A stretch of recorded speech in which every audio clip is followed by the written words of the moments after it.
Hello po mga kamekos, welcome po sa akin channel, sa Mekos TV.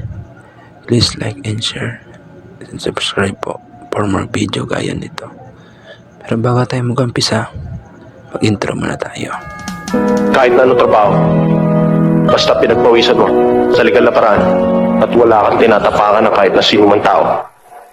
Parangal yun. Ang topic natin ngayon ay tungkol sa road marking highway. Paano ba maiiwasan ang aksidente sa kalsada? Una, mas ligtas ang biyahe kung nasa tamang linya ka. Itong nakikita nyo ngayon ay ang mga gamit sa paggawa ng linya, guhit o mas kilala sa tawag na road marking. Sa trabahong ito, sasabihin ko sa inyo ang mga iba't ibang uri ng guhit na makikita mo sa highway. Una, ang edge line.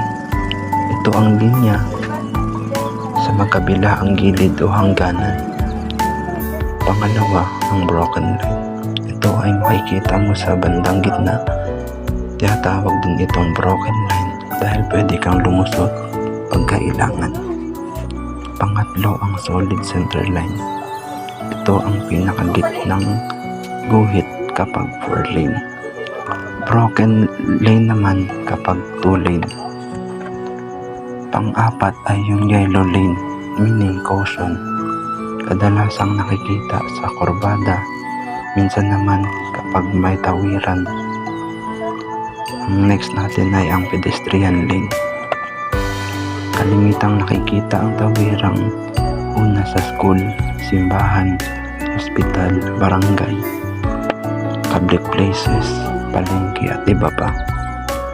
Kung gusto niyo pa ng ganitong video, kalimutang i-like, i-share at i-subscribe ang aking channel, Mekos TV.